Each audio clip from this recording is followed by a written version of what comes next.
Sebelah situ. Sebelah sini. Ni sakit sebab apa ni? Kerja lah. Kerja. Kerja angkat barang. Tak ada, angkat saya ikat. Ikat tali dia bawah. Oh. Belah pinggang kan? Ha. Sebelah sini. Ha.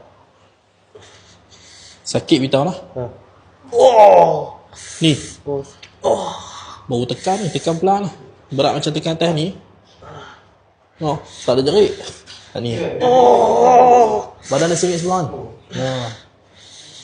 Ni. Tapi semalam ada urut kan? Ada. Urut pakai jari eh. Tinggal kesan bra sama ni. Ni okey. Ni sakit. Dia ada tangkap sebelah sini tak? Sebelah situ. Sebelah sini. Sekian tikar ni pergi besar lah. Ada rasa kebas kaki tak? Kebas. Sampai kat mana ujung kaki? Ujung kaki. Ya. Ni. Okay, ni satu untuk checkpoint.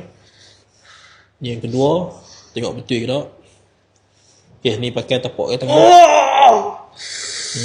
Ya. Nak jadi cerita dia hari ni tengok. Dah berapa lama ni? Lama dah bang, sebelum ni saya dah urut, lepas tu jadi balik. Ya. Saya dah buat ni lah. Lepas tu kerja, tak cuti kan. Ha. Buat balik, ni jadi balik. Ni kalau buat. Yang baru buat ni, Okay. yang baru jadi ni, minggu lepas hari Ahad. Oh. Ahad tu dah, saya tak kerja dah sampai. Ni kau cuti MC ni? MC. Esok cuti tak? Esok cuti. Bagus. Sampai Isnin. Kadang tu orang duk buat treatment, dia tak ada nak rehat esok. Dia kena rehat. Dia kena rehat sama. Ni. Tapi rehat tu bukan duk baring tidur apa tak? Yalah. Kena banyak berjalan lah. Dia naik Exercise. flat bagan tu. Naik baik atas turun balik. Ni. Di tepi ni. Sakit oh. Sakit Allah. Sebelah sini tak apa. Dia melibat seketika ni bang. Sekali abang urut bahagian point pinggang. Belakang pelipat lutut ni separuh badan. Ni buat separuh badan. Ke atas ni urut sekali, ni urut sekali. Sebab tekan sakit ni. Nampak? Tekan sikit lah. Tapi sini tak ada urut semalam kan? Tak ada. Tak ada, dia urut sikit pinggang kan? Bawah ni. Dia sampai kat sini. Tapi sini tak ada urut, tapi tekan sakit. Dia kebal ni.